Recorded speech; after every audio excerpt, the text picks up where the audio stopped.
All right, Mull, the referee for this match, confirms that they have not yet started. So a quick presentation on the players.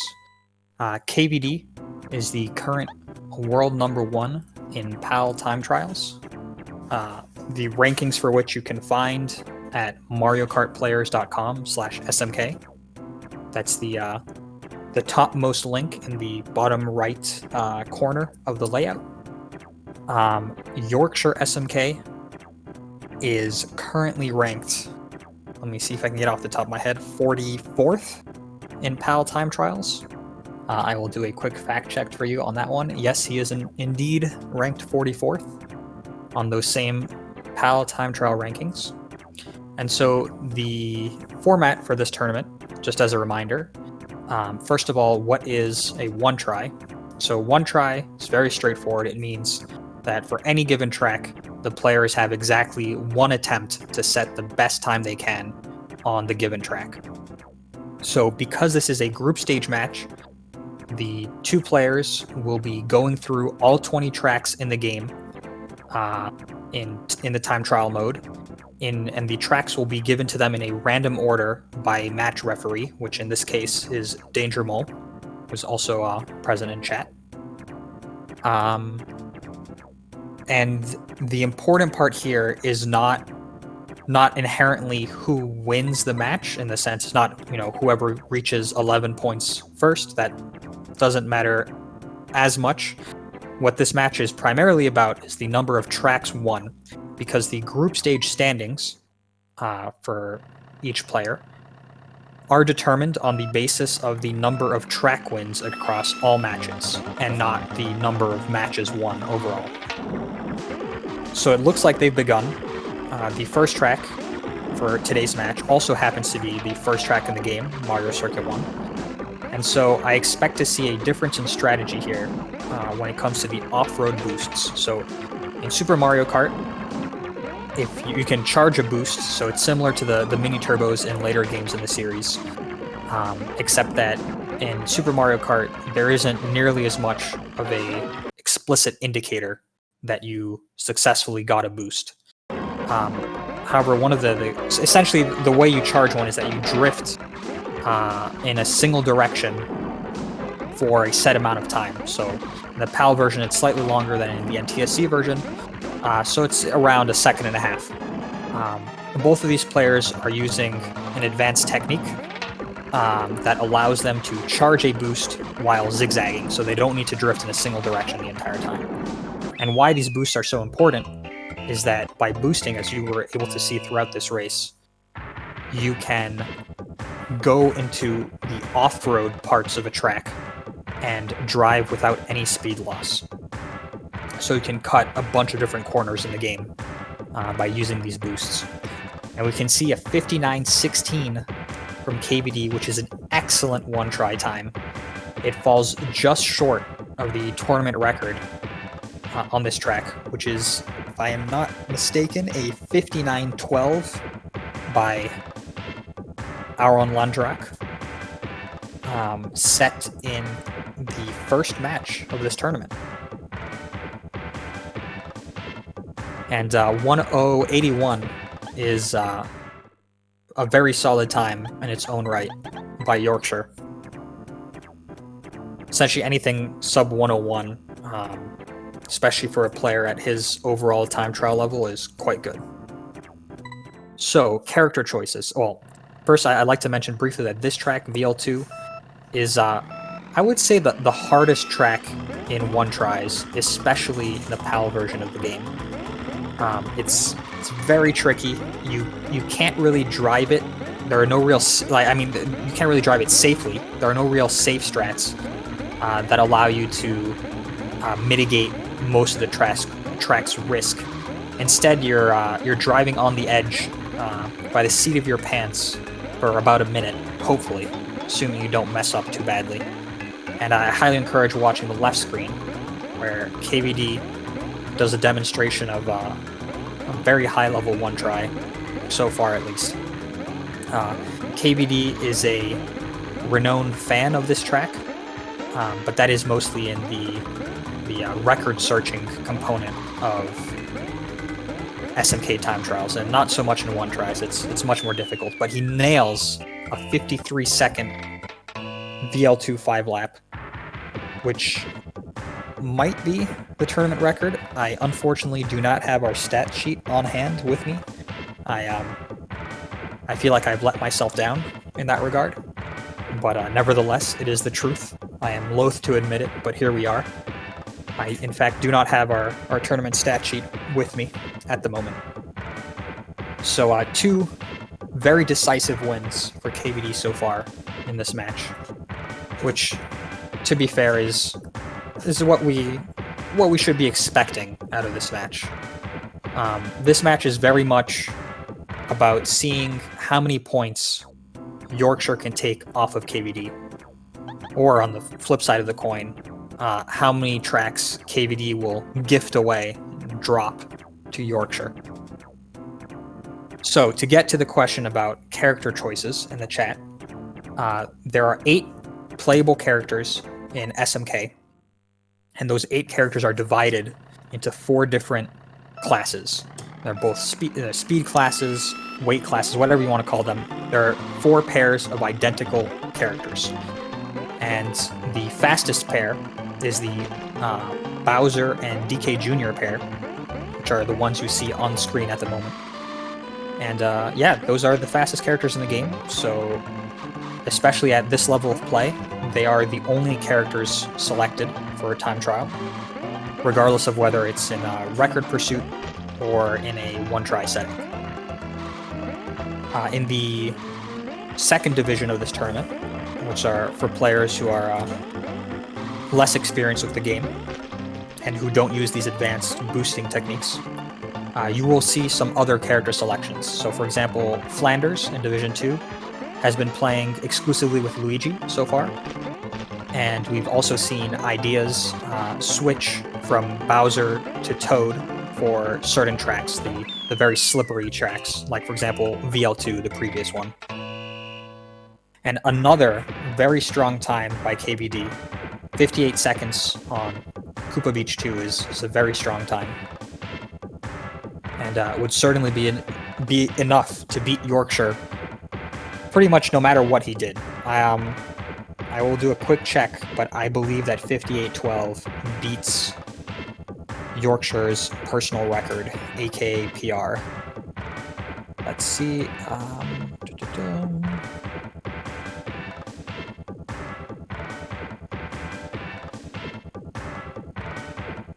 No, not quite.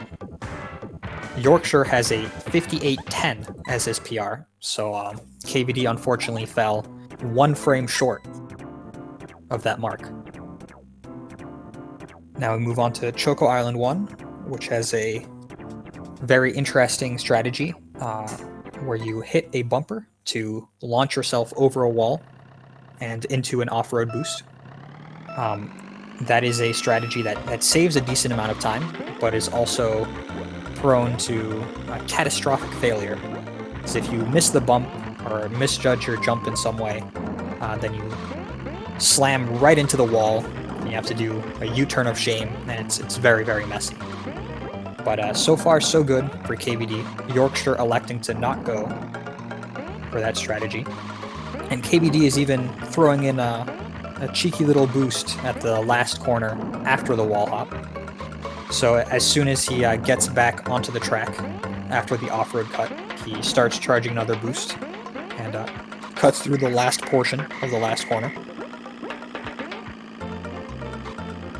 But so far so good. He even gets the bumper hit. That's close to world record strats, and very difficult to pull off in a one try. Oh, okay, he got that boost. I am somewhat surprised.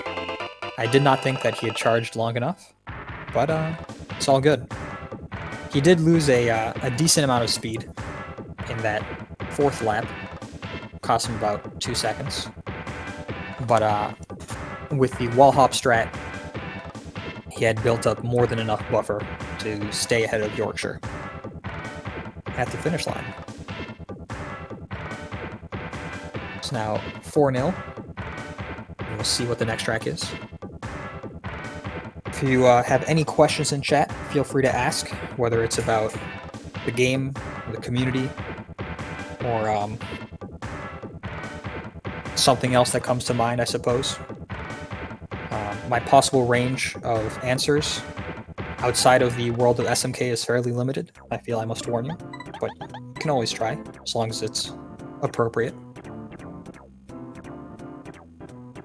Especially now that we move on to MC4, aka MC Boar, aka the resident sleeper of SMK. So I see an excellent question in chat about my nationality, and unfortunately, I cannot provide an answer to that question. It would take me more than the length of this match to give an adequate response to that question, and therefore, I shall go no further. I am glad you asked. You asked about how my Swamp German is progressing. Not because of the question itself, but rather the fact that you referred to Dutch, the Dutch language, as Swamp German, which I think is how it should be referred to. And the answer to the question is, it is not. Which is also as it should be. So we see yet another very strong performance by KVD so far on this track. He's even doing an extra boost, at least one extra boost relative to Yorkshire's strategy, which is the first corner boost. It's relatively difficult to chain that into the second boost through the big sand pit. It's relatively difficult to do that properly. Ideally, you want a flat boost as soon as you get back onto the track. And what a flat boost is that normally when you hit a shoulder button in this game, your cart will hop, the character hops, and then you start a drift.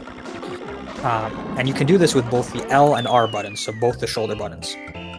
But as it turns out, the game is coded in such a way where if you press both of the shoulder buttons, so both L and R, on the same frame, you immediately initiate a drift without hopping. So no airtime. And that allows you to charge a boost much more quickly than you would otherwise. And that is what you would want to do between that first corner boost and the big sandpit boost that KVD was doing.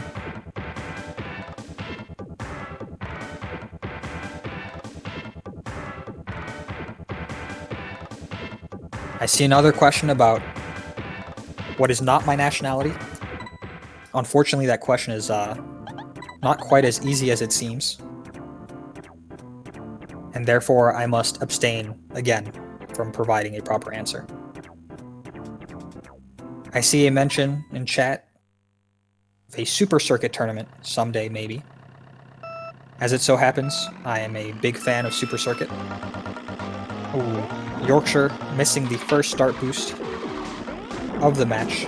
Not looking good. I mean, maybe KVD might go for what we call a long boost, which is you use the arrow at the jump on this track, and you intentionally slam into a wall, and there's some other inputs involved, but essentially what that allows you to do is get an extended boost, which also allows you to cut through the massive sand pit at the start of this lap. So on the left here, there's a huge sand area.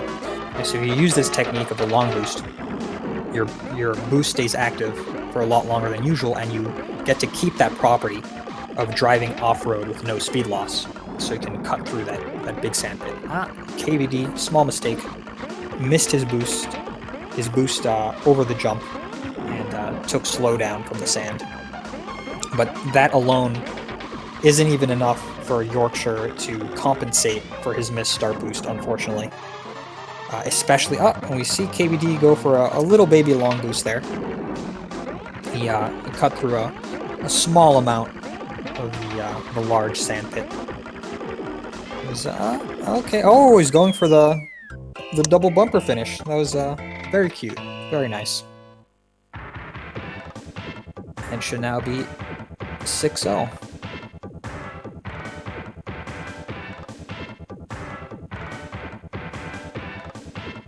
So just to come back to Super Circuit, there is in fact a Super Circuit time trial community.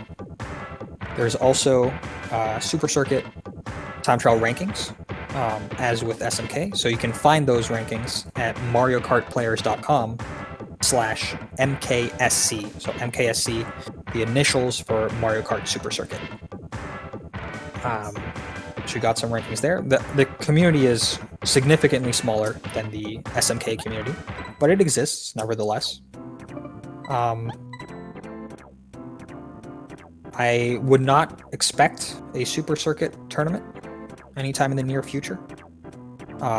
In no small part because streaming Super Circuit properly is very difficult. And very few people have a setup that allows them to play or stream Super Circuit while playing at a high level. So, yeah, for that alone, a tournament like this one is very unlikely. All right, so here, KVD says that he gets 1 minute 11 seconds all the time in his one tries. So I want us all to prepare a collective shame. If you know the scene from Game of Thrones, as they parade Cersei through the streets of King's Landing, saying shame and ringing a bell. So just prepare that mental image, and if you don't have that mental image, look it up, and then you can form a proper image. And just prepare that, just in case KVD does not get under 1 minute 12 in this one try. All right, here it comes. I think he's missed a boost. He's not gonna get it. No, all right, are you ready? Shame, shame, shame, dring, dring, dring. All right, that's it. 7-0. We are now hoping for Yorkshire to win the next track, no matter what it is, so that we can arrive at what is now a classic score for this tournament, and also one that is highly traumatizing to any Brazilians who happen to be watching, in particular Fire Waster.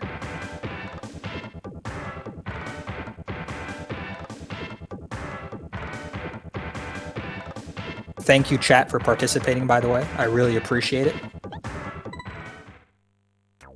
All right, the next track. The next track is Mario Circuit 3. And Yorkshire is... He punches above his weight on this track in one tries. So, to be clear, he will not beat KVD if KVD does not make any mistakes. So if KVD drives cleanly, and this applies for any track... they both missed the start boost. Okay, very interesting. We'll see how they both manage. KVD might try to compensate by doing a lot of boosting and driving more aggressively, to try to make up what he will expect to be lost ground. I hope that Yorkshire sticks to his normal plan. He taps the wall. Well, that's I don't want to use the word shame because I've tainted it with my discussion on the previous track. But let's say it was disappointing for any Yorkshire fans out there. In any case, what I was saying is that this is one of Yorkshire's strongest tracks for one tries. He is typically very consistent on this track, and so I would have expected him to be able to capitalize on any even potentially small mistake made by KVD. But unfortunately, things did not pan out that way, and it seems that unless KVD makes some major mistake on this final lap and gifts it away, then it will, in fact, not be a trauma-inducing scoreline for our Brazilian friends out there. All right. 8-0 it is.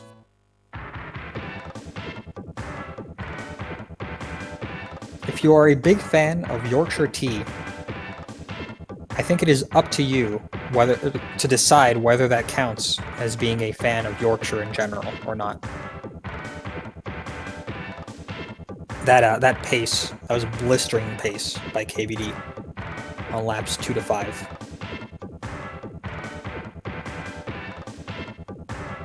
Wow.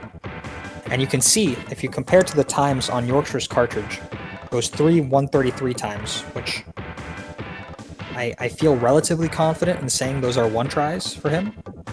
I'm pretty sure that is his normal one-try regime on this track. KVD, despite his incredible pace, laps 2 to 5, would still have lost to those times that Yorkshire set in his one-tries. Alright, next up we have the worst track in the game, undisputably so, regardless of which mode of the game you're playing, how you are playing, how you're approaching the track. No matter what, this is the worst track in the game. And this is possibly the worst iteration of the track in the PAL time trials. Although, well, you could argue PAL match race might be worse. But either way, there is junk littered all over the track. There are these pipes, there are these walls jutting out, there are these pieces of snow that, depending on the brightness settings of your TV, you may not be able to see at all. And then there are these ice cubes that are in strategic positions to mess you up as much as possible. So typically, the approach to this track in one try, and this is a general idea, and not guaranteed to work, is to hit specific ice cubes in the first lap to clear out your path for the next 4. So typically what I would do, at least, and I think is relatively common for players around my level, is to take out 1 or 2 ice blocks at the second patch, and then 1 ice block at the final patch in the little tunnel section. KVD decided that he was going to have none of that today, and he only took out that final ice block I was talking about in the tunnel. He did not take out either of the ice blocks in the second section, and that is extremely difficult.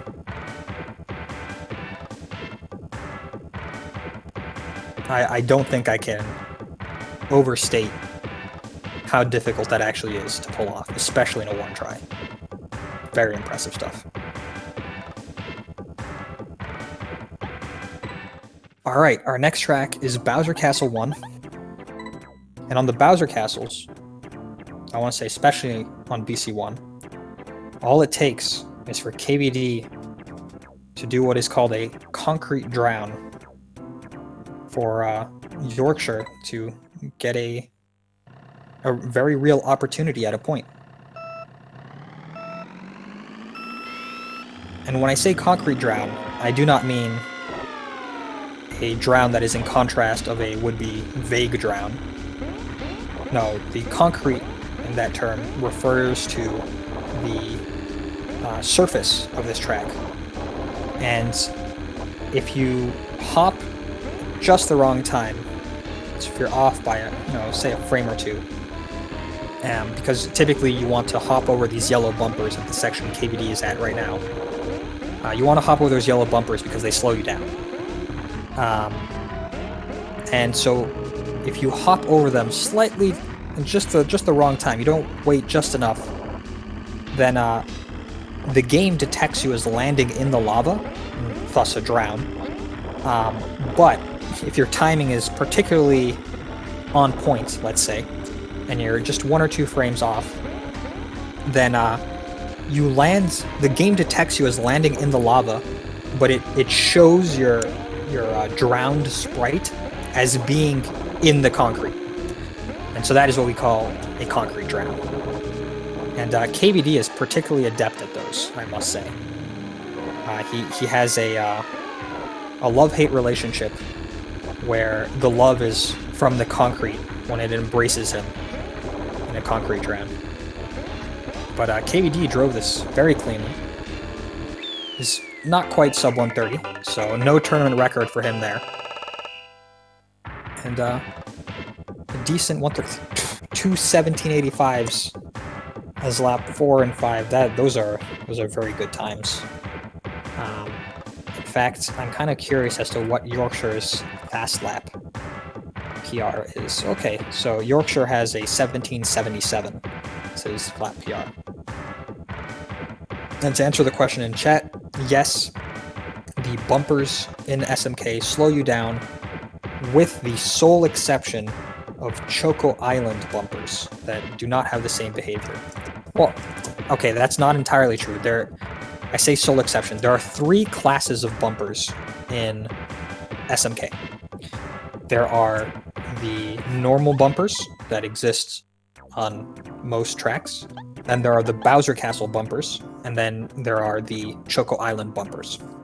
The Choco Island bumpers are not yellow. They're little dirt bumpers that can be a bit difficult to see if you don't know what you're looking for.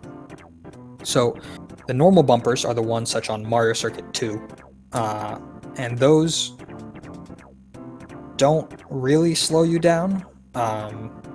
I think there's some slight slowdown, but it's fairly minimal. And more importantly, if you hit them when you're above cruising speed, so above the regular top speed for the kart, those types of bumpers, the standard bumpers, will launch you into the air. And that's what happens on Mario Circuit 2. Then the Bowser Castle bumpers, if you hit them, they slow you down a ton. And they don't have that launching effect. So if you fire a mushroom and hit one of the Bowser Castle bumpers, it'll just immediately kill all your speed. And that is what we colloquially refer to as a sad nanner. And I will not further expand upon that terminology. And then finally, you have the Choco Island bumpers. And the Choco Island bumpers, well, until very recently, I believed that they did not affect your speed. So my understanding of those bumpers up until, again, very recently, was that they lock your speedometer the moment you hit them, and then your speed resumes its normal course, so you either accelerate or decelerate depending on the speed you're going at, once you touch the ground again. And I say until recently, that was my understanding, because there's a very recent discovery, or, well, recent discovery. I was very recently informed, so for me this was a very recent discovery.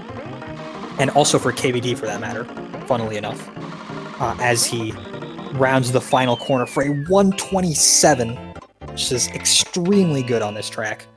That leaves no room for doubt as to who is going to get the point with a run like that.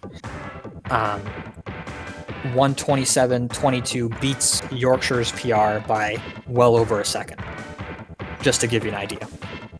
But yeah, so I was recently informed that specifically in the NTSC version of the game, which is not the one that is being played for this tournament, mind you, but in the NTSC version of the game, the Choco Island bumpers do not just lock your speed, but they actually give you a small speed boost.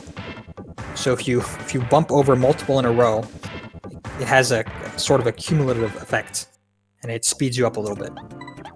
But minor details. The important thing to remember is 3 bumper classes. You got the normal ones, you got the Bowser Castle ones, and you've got the Choco Island ones. And we see Choco Island 2 here. And yeah, never mushroom into a Bowser Castle bumper. That is an important lesson. And so, because we are playing in the PAL version of this game, both players should be hopping over the bumpers after the lake. You can see them, if they hit them, they'll bounce quite high up. They want to be avoiding those bumpers after the lake as much as they can, because they cannot gain anything beneficial out of it.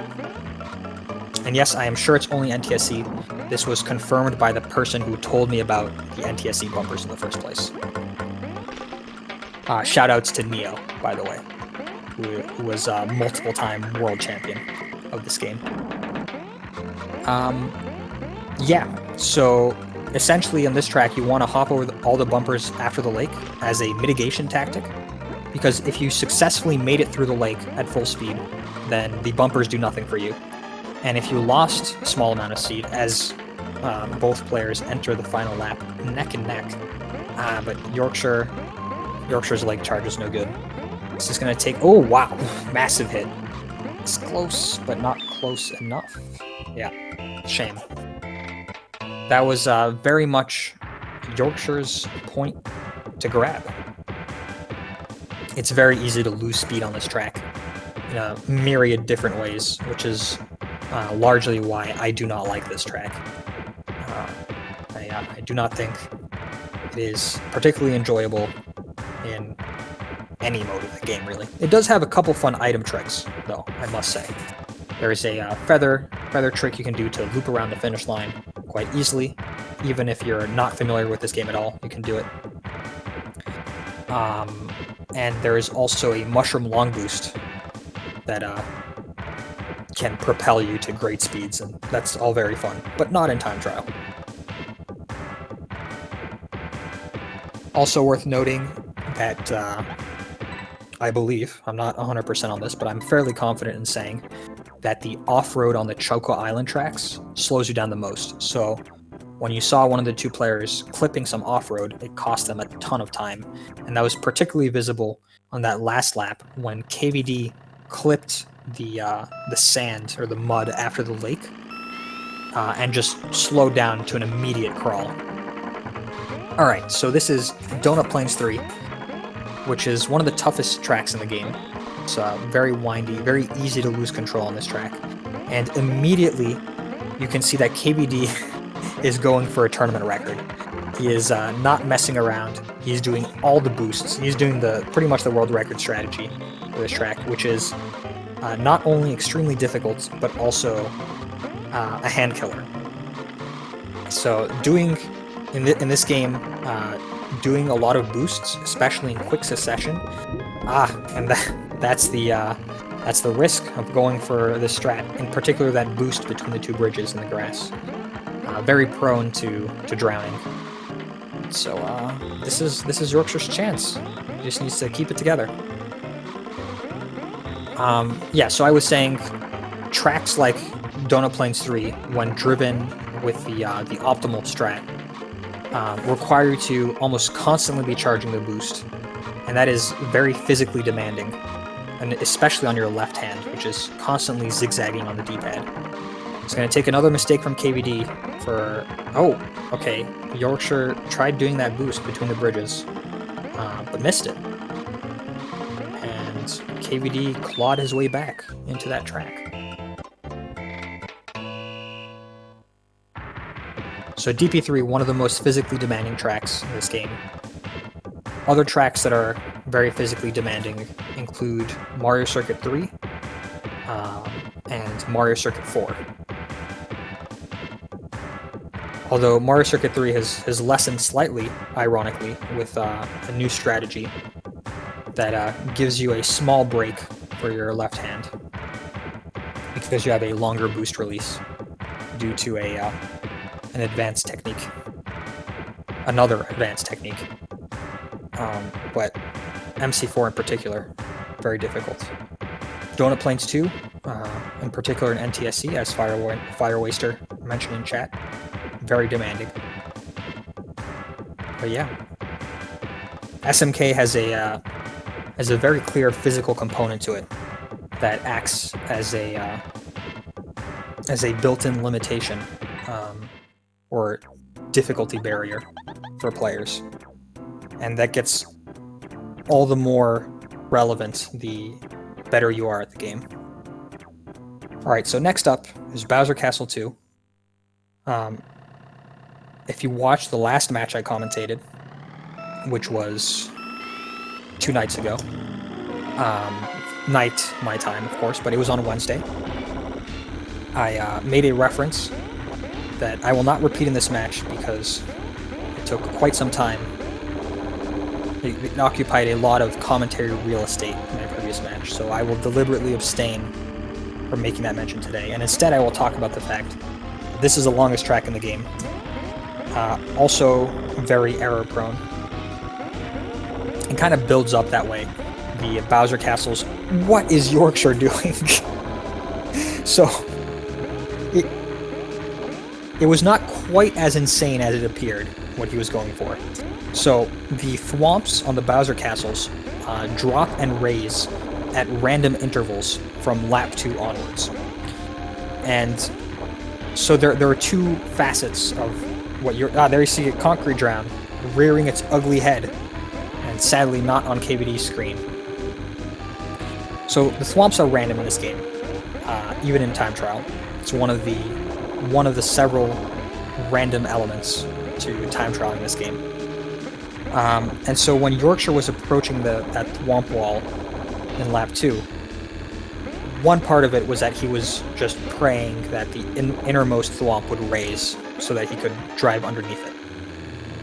The other facet to that is that there is a pixel or two that you can squeeze in between. So you can, even if the thwomp is down, you can drive in between the thwomp and the wall and make it through. That is more relevant in Bowser Castle 3, which we will see later in this match, but technically also possible, yet harder, on this track. Meanwhile, very strong time from KVD, 144 is, I was slightly distracted, but I think Yorkshire did it there. Maybe someone in chat caught it. I was too busy giving KVD a point. But I think I saw the corner of my eye that Yorkshire did the squeeze. Didn't really help him with his final time since he finished in 2:12. But, okay. Perhaps the thwomp was raised and I just missed it. Either way, he took that line on the last lap. And it was of no benefit to him. Thwomp was up. Well, there you go.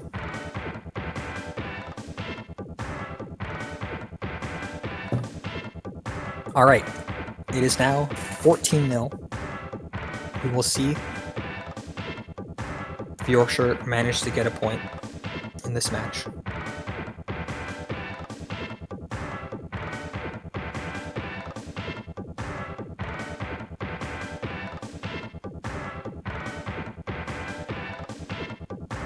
Well, there's still Ghost Valley 2 remaining, which is a track I would give, well, and Bowser Castle 3. Those are two tracks that I would give decent odds for a Yorkshire point. So this track is the one that is most heavily influenced by RNG, especially in a one try. So you'll see about halfway through the track, there's a narrow section you can see on the mini-map in the lower half of the screen. Oh, and immediately, double drown. Beautiful. So one facet of this track is that if you drive at full speed into some of the bumpers, so including the very first one of the track, it will launch you straight into the lava. This, that's just how it goes. That's how SMK rolls. So KVD mistimed his jump. It was too late on the jump, on the attempted hop over the bumper, as you could see there. And a concrete drown from Yorkshire. And so KVD hit that first bumper and went straight into the lava. Yorkshire gets a very unlucky mistake, which is that he happened to be driving underneath that specific thwomp, and it came down just in time to squash him as he was attempting to pass through. KVD manages to hit the only thwomp that was down at the thwomp wall on that lap, but does not get dead stopped, so he continues driving. See, right, clean islands from Yorkshire, rather. He manages to find the gap. That was the same thwomp that was lowered on KVD's previous lap. KVD makes it cleanly. He has one more lap to go. And Yorkshire concrete drowns again. Yorkshire's has been outperforming KVD in concrete drowns this match. In fact, KVD has not drowned a single time. Yorkshire went for the pixel squeeze that I was mentioning for BC3. I don't think he actually needed it because the thwomp appeared to be raised enough for him to go under. This is a very tough BC3 for Yorkshire, but not completely unheard of. For reference, the worst time ever driven on this track in the knockout stage of a world championship, so this is a very competitive environment, the worst time ever driven is, I believe, a 2 minute 12 seconds. And I think it is a slower 2 minute 12 than what Yorkshire just drove. I will in fact check this. Double facts. Let me see. This is a very important topic I must clarify. Let's see. Time trial, anti-records. And sorry, I was mistaken. It was not a 2 minute 12, but in fact, the anti-record, so worst time ever driven in a world championship in the knockout stage on BC3 is a 2 minute 15 second 71 centiseconds by the one and only Harold in the year 2009. So just a quick reference, the World Championships first started as French Championships in the year 2002 and have been running annually ever since then. So every edition up to 2017 was in France, and the last two in 2018 and 19 have been in the Netherlands. 2020 was initially scheduled to happen back in France this August. However, due to the worldwide situation, that is currently postponed. We are still hoping to hold the event either in October or December, but TBD, as many things are these days.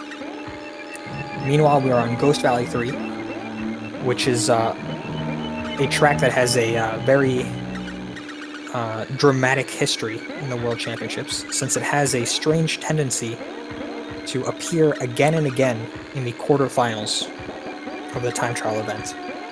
And many a player, including KVD himself, has fallen off this track in that quarterfinal stage. Typically what will happen is that while going for the easiest platform jump in the game, right here, which KVD makes successfully, as does Yorkshire, for that matter, it's quite common for players to fall off there at some point in a one try. Meanwhile, sub 117 and a 118 for Yorkshire. See, very, very consistent from both sides.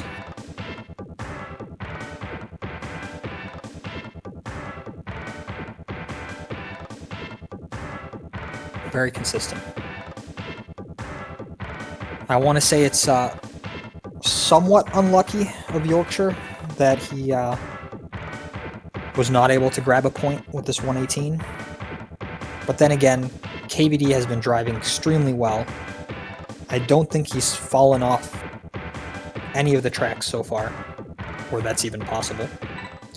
So there is no mercy rule, and the reason there is no mercy rule is that every track counts for the group stage rankings. So even though KVD is up 16-0 out of 20 tracks, the remaining 4 tracks still matter for both of these players' group stage rankings. Now we move on to Rainbow Road, what I consider to be the most iconic track in SMK, and one of the most iconic in the entire series. Although it is perhaps overshadowed by Mario Kart 64's Rainbow Road, which I think is very unjust treatment.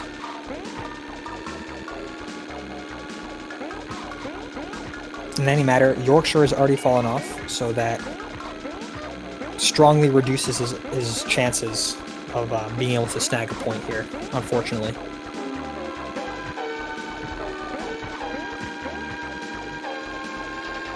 I think in this situation, well, second fall, that corner is the trickiest one in this track.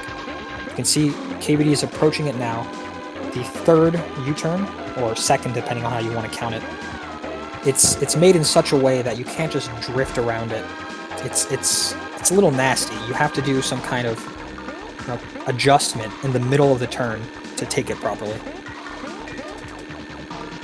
Yeah, so this is, as chat correctly mentioned, I think that Yorkshire's strategy for a track like this one, and which he successfully implemented on the previous track, Ghost Valley 3, should be to just drive in a very safe, no mistake run to capitalize on any potential mistake, major mistake from KVD, because that is the only way that he would win. Like 128.63, there's no way that Yorkshire would ever drive a time like that. And that is not to diss Yorkshire in any way. It's 128.63 is a very strong time. It's only a few tenths off of Yorkshire's PR.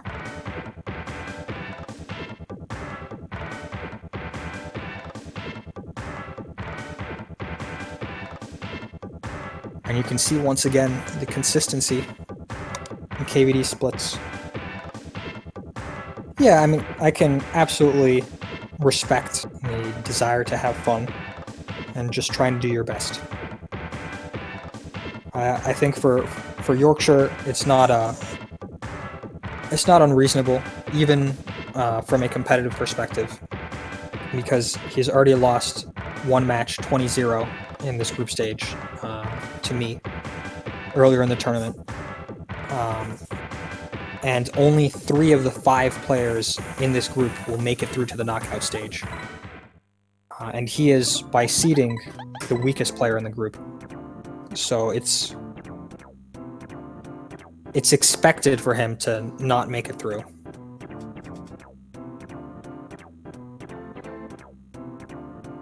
Now we move on to Ghost Valley 1, which is another track where I would say Yorkshire has reasonable odds of taking a point, especially if he decides to go for the platform jump, which is, so this platform jump right here, which is on the left, instead of taking this final turn of the track, you cut across and jump onto the platform. It's a very narrow window to make it, so even if you have a boost active, it's a 1 or 2 frame window, depending on technical details. But it's very tight, but it'll save approximately a second, which on this track is huge.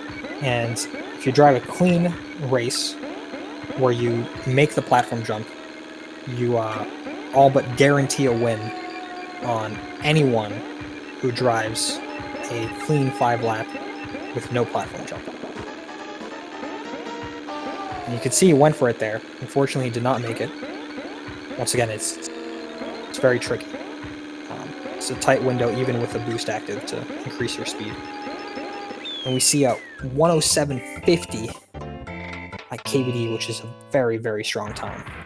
Generally speaking, anything under the 108 barrier is already quite good. So to see something that beats that by half a second is very strong. It won't be a tournament record because at least, although it might be not. No, I think I'm fairly sure Anti-Star has already finished. No, but he failed it in his match. No, okay, so there's not yet been a successful Ghost Valley 1 with the platform jump. So for now, this 107.50 should be the tournament record. But I do not expect it to last until the end of the tournament. And so yes, to answer question in chat, KVD versus Lafungo, aka yours truly, will happen sometime next week. Very likely. So I would expect probably next weekend, would be my guess. Alright, there are 2 tracks remaining. There's Ghost Valley 2 and some track I cannot currently remember. KB1. I want to say KB1. I think the remaining tracks are GV2 and KB1, which are both tracks that Yorkshire has a reasonable chance of taking. And I'd say that GV2, this track up right now, is best chance. And yes, I do agree that Bowser is superior to Donkey Kong Jr. Alright, so this should be an interesting tight race. I want to say that Yorkshire's opener was better than KVD's. Although with the added boost, it's a little bit closer. Yorkshire started with about half a second advantage, and so I want to say KVD has a slight lead at the moment. Yeah, that boost is coming in handy. It's definitely gaining some ground, even over just the driving differential. I'd say they're both headed for 103s currently, which are both very good one-try times. And we'll see. KVD does not make a mistake. And so, wow, very good. Within 0.3 of each other. Look at the consistency on both of them. This is very impressive stuff. That was a fantastic race. You can see how absurdly consistent both players were. Look at that. There is a 100th differential between KVD's fastest and slowest middle lap, and there is a 200th differential between Yorkshire's slowest and fastest middle lap. The difference between their openers is also the same as the difference between their middle laps. So there's an 800th difference between their openers and a roughly 7 or 800th difference between their middle laps. So essentially, they were driving, if KVD was driving an X number of frames each lap, Yorkshire was driving in X plus 4 or 5 frames per lap, consistently throughout all 5 laps.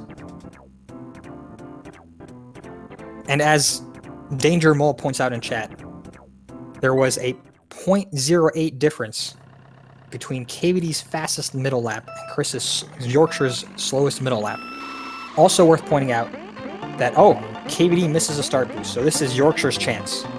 Come on, get the final point. Do it. You deserve at least 1 point in this match. Ooh, so wide. Scared of the fish. Will KVD go for...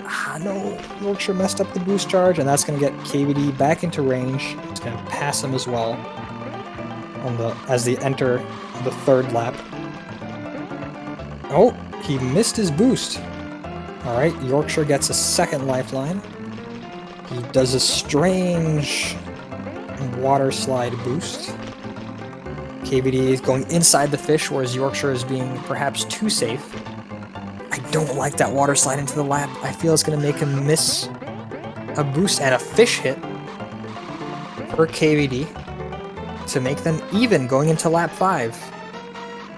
Oh, this is close. It's going to go... No, missed boost. Oh, second fish hit. Oh, it's so sloppy. Oh, he dodges the fish. They're both crawling. No, why are you going right? Why would you go right? No. Yorkshire, why? I don't know if he thought he was still on lap 4, but he lost so much time going to the right, because the way the finish line works is that it extends in a certain direction on a certain axis. And instead of driving straight for the finish line on the final lap, which is what anyone should be doing, what Yorkshire should be doing, instead, he drove towards the right as if he were going to be doing another lap.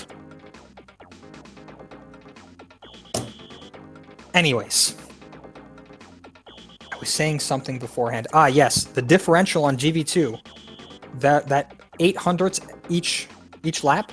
Keep in mind that the extra boost the only boost that KVD was doing each lap, that gains approximately 600ths each second. So if you take out of the equation that boost, 200ths per lap. It seems someone has joined me. Greetings, KVD. Can you hear me? I can hear you. Perfect. Dutch audio. Yes, always a potential source of issues. Absolutely. Certainly not hypothetical. As is Cooper Beach 1 is also a potential source of issues. Absolutely. In any case, congratulations on the sweep. Yeah. How do you feel about it? It was honestly, I felt like I had some plot armor throughout. Especially on Cooper Beach 1, I should have lost. Up.